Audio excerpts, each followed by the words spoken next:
The problem with DBZ Broly. With the Dragon Ball series being one of the most popular franchises of all time, it only makes sense that their characters would have similar popularity. Some of the main casts like Goku, Vegeta, and Gohan are pretty easily the most popular characters in the series, and it makes sense. Wait, Vegeta is the most popular character? Vegeta is the most popular character? I can see that. When I was growing up, Vegeta was definitely my favorite character, but now that I'm older, I feel like Goku is my favorite character. Y'all let me know in the comments below who's your favorite character from Dragon Ball Z. Some of the main casts like Goku, Vegeta, and Gohan are pretty easily the most popular characters in the series, and it makes sense. They're Saiyans. They typically get all the transformations, power-ups, etc. But even outside of the main Saiyan characters, Dragon Ball has some pretty notable antagonists with the likes of Cell, Frieza, and Majin Buu. All of these guys have distinct characteristics and memorable moments, making them fan favorites. But what happens when a Dragon Ball antagonist with all these cool character traits is also a Saiyan? What you get is Broly from the Dragon Ball Z movies, and technically Goku Black and Turles, but we're ignoring them. Z Broly is arguably the most popular non-canon character in the Dragon Ball series besides Super Saiyan 4 Gogeta and Super Gogeta. Super Gogeta isn't canon? I thought it was canon the whole time. Now, I know there's a lot of debate about Super Saiyan 4 Gogeta being canon, but I honestly thought Super Gogeta was canon. Z Broly is arguably the most popular non-canon character in the Dragon Ball series besides Super Saiyan 4 Gogeta and Super Gogeta. And even then, I'd say it's neck and neck between those three. Everyone loves Z Broly. This is the Broly people want to remember. So in today's video, I wanted to look through this version of Broly and see why everyone loves him so much. And let's all remember, guys, this guy was in not one, not two, but three. Count them, 3 movies. Not just that Bio Broly? Z Broly. Surely all 3 of these movies are of the same quality, or at least close. No.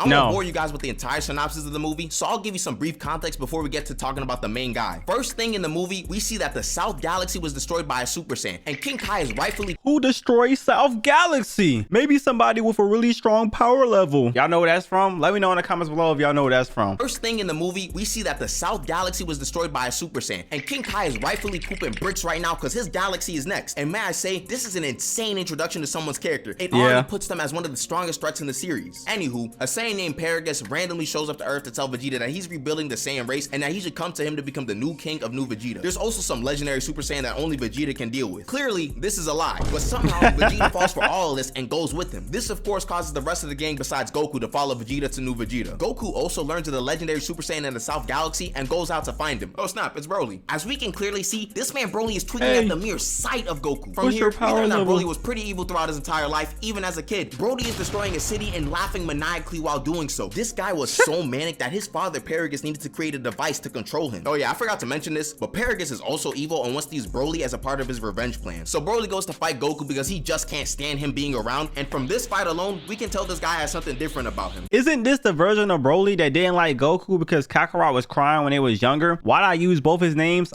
I don't know. But is this the Broly that didn't like Goku because he was crying as a baby? Because he just can't stand him being around, and from this fight alone, we can tell this guy has something different about him. Goku realizes this too, and then we all learn that Broly is the legendary Super Saiyan and destroyed the South Galaxy. And I know it seems like I'm jumping around a lot, but this movie jumps around from time to time without much of a smooth transition. The next scene, the movie kind of just jumps to the next day where Paragus reveals his grand plan, which is stupid and not worth mentioning, to be honest. Now, the first half of this movie was kind of mid and didn't really have much Broly. The second half is way better, as you're all gonna hear from me. And trust me, the downfall for Broly has yet to come. And I might as well get into this now. There's been some debates about sub versus dub for this movie, and to be honest, it really doesn't matter which one you watch. You get similar enough plot from both versions, the only difference being the dub got different music during the fight scenes. Anyways, Broly's transformation is iconic. He goes from yelling to laughing back to yelling with everyone in pure shock. They know they can't do anything about what's about to happen. Then to actually complete the transformation, he explodes into this brolic monster of a man, and his very first line was, "You Kakarot,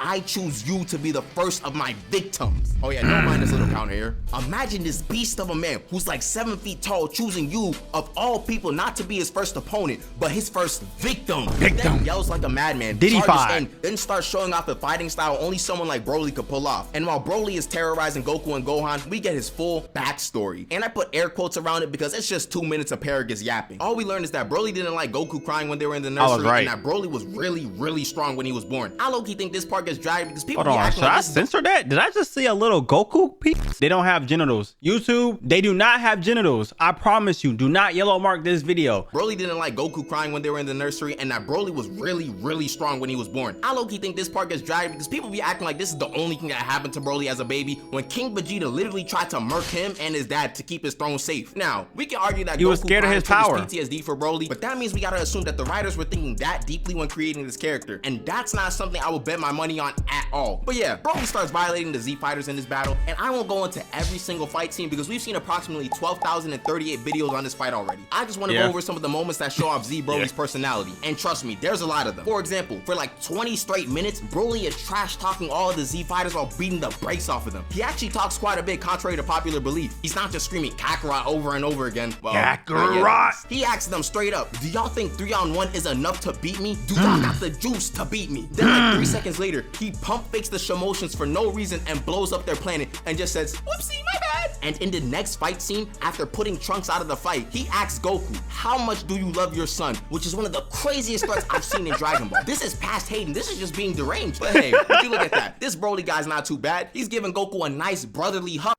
Oh wow, fast forward a bit, and Piccolo basically asks Broly why he felt the need to throw an 11-year-old boy through a building, and Broly's response, I do what needs to be done. What do you expect from a true freak? He's a freak? Oh gosh, wait till Brody finds out about a Broly boost. After getting their blood thoroughly What is Broly boost? I know one of y'all know. Go ahead and tell me in the comments below. Broly boost. He's a freak? Oh gosh, wait till Brody finds out about a Broly boost. After getting their bloods thoroughly handed to them for about 10 minutes, Goku reasonably asked Broly for a handicap, because let's be real, they need it. But Broly questions him saying, is that another word for coffin? First off, I know he knows the definition of handicap, but number two, we all now know that this charge is going to be in the first degree because this is purely intentional. Oh yeah, and in the next scene, he tanks a point-blank Kamehameha. Let me say that again. He tanks the point-blank Kamehameha, palms Goku's head like a basketball, and asks him, what was that supposed to be, Goku? Now, that doesn't seem crazy at first, but remember, the whole movie, he's been calling him Kakarot. So now he's calling him Goku. He does not respect that man anymore. He called him Goku for a reason. What was that supposed to be, Goku?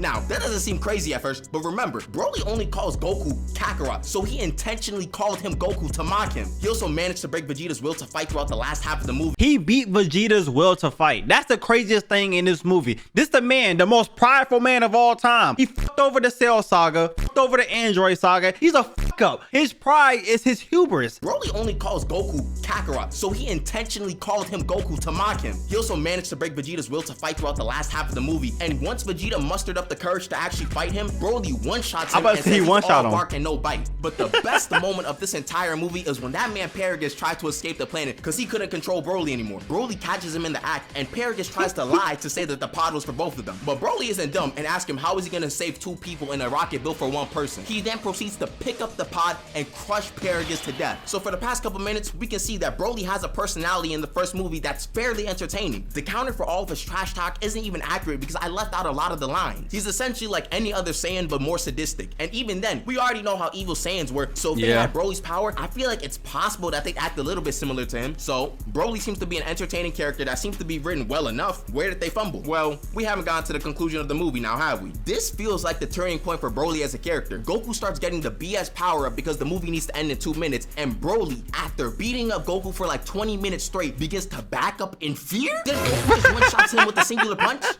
What? First off, isn't this like the same thing they did against Android 13 just with a different flavor? But more importantly, this is why the whole invincible villain thing can almost never work, especially in a movie setting. You can't just show the heroes getting beaten up with no counterplay the entire movie, then proceed to have the heroes win at the last minute. This is borderline character assassination or something. All of his credibility as a villain is gone now, and this matters because we still have 2 movies to go in the trilogy. Second coming. Broly's second coming is, how do I say? Trash. No, I'm not just saying that for the video either. The movie is genuinely bad. Go rewatch it if you think I'm lying. Now, I haven't watched it in a long time. What the? How the heck did he live? Why is he alive? What compelled them to make another Broly movie? Damn! Damn! I will make another movie too. No wonder they keep making movies. Oh, I see. Let me not be nasty. We knew they'd bring Broly back. He was just too popular. But that's besides the point. Broly shows up like 20 minutes into this movie, and the movie only runs for about 50, which means for the first 20 minutes, this movie is following Goten, Trunks, and Videl. There is simply nothing relevant to talk about prior to Broly's arrival. Gohan shows up in this movie. Some random village while they are trying to find the Dragon Balls. Then Goten starts crying loud enough to wake up Broly, which really doesn't help the crying allegations because they always show Goku crying as a kid. hit to show a distressed Broly. This the movie where he looks at Goten and realize that he looks like Kakarot. Doesn't he fuck up Goten because he looks like Kakarot? Anyways, we see more Super Saiyan Broly action in this movie rather than him being in Legendary Super Saiyan like he was in the first movie. But one thing that kind of bothers me is that the blue hair that he had in the first movie is gone. I know it's because of the mind control or whatever, but it made him stand out more. It gave him more aura, to be honest, too. And his first fight of the movie is Videl. The first opponent he fought in the first movie was Goku. This time, it's Videl. Not a good look at all. Wanna know what else is a bad look? Having Videl, an Earthling, eat a clothesline from Super Saiyan Broly. This moment makes A, Videl look stronger than she actually is, B, make Broly look like less of a threat, or C, both. He starts fighting Trunks and Goten for like 10 minutes, which just gets lame at a certain point. If he was trash talking like he was in the first movie, it'd at least be bearable to watch, but watching Broly beat up kids is just kind of mad. Also, we find out that the punch Goku hit Broly with in the first movie gave Broly a multitude of head injuries because this man got some type of CTE. He only yells Kakarot, literally only yells Kakarot through the entire movie. That's because he's looking at Goten and Goten looks just like Kakarot. I always screaming his name too.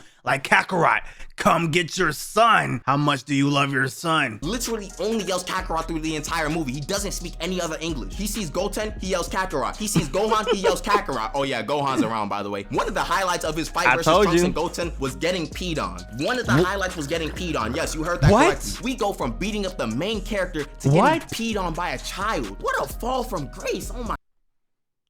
There's no way, right? They actually added this in the movie?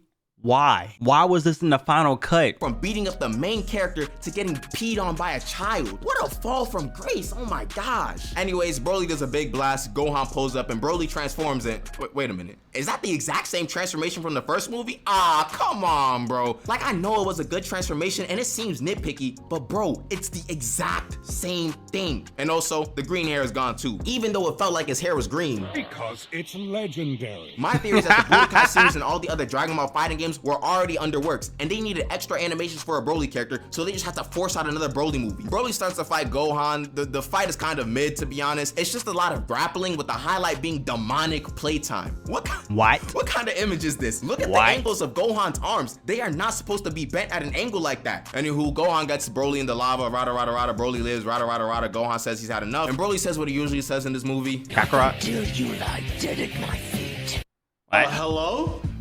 You can talk? So this man can talk the entire time, and he was just yelling Kakarot? Alright, bro. You know that one. So you're telling me there was 40 minutes of him just screaming Kakarot. I have to watch this movie. I have to see it, bro. I'm gonna watch it and take a shot every time he says Kakarot. Alright, bro. You know that one kid in class who doesn't do anything for the entire period, but has to participate so they say something somewhat related to the topic? That's Second Coming, bro. It's not even like the line was that good, but geez, we could have used more of that at least. Anyways, family Kamehameha, mercs them, go brr, yay. This movie nuked this guy's aura. We went from fighting full-fledged warriors to fighting children and teenage girls. From getting peed on to getting CTE to getting baked yet again. This movie was really the mark for Broly being ruined as a villain. And we still have one more movie to go. Bio. The worst movie.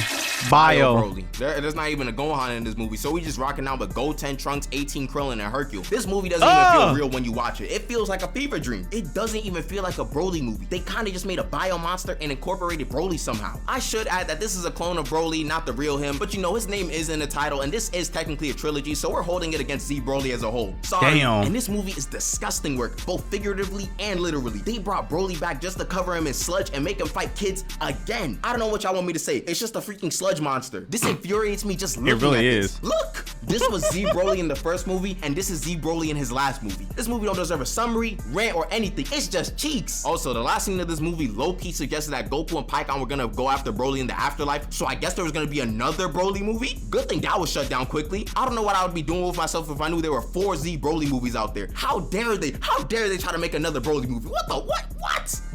Dragon Ball Z Broly is that one player who has a really good first quarter, then plays bad for the rest of the game, yet they somehow get credit for having a good game. When people talk about Z Broly, they're only talking about like 30 minutes in the first movie when he had 2 other garbage movies in the trilogy. This guy was progressively losing aura as the trilogy went on, and they kept going making Broly content. Broly didn't deserve this, man. They had a pretty good concept for a villain and decided to ruin him with unnecessary appearances. Imagine if Broly actually had good treatment in the series. Oh, Super. You're saying that they made a movie about him in Super? Oh, okay. Yeah, that's pretty good. Yeah, we done with Z Broly, I guess.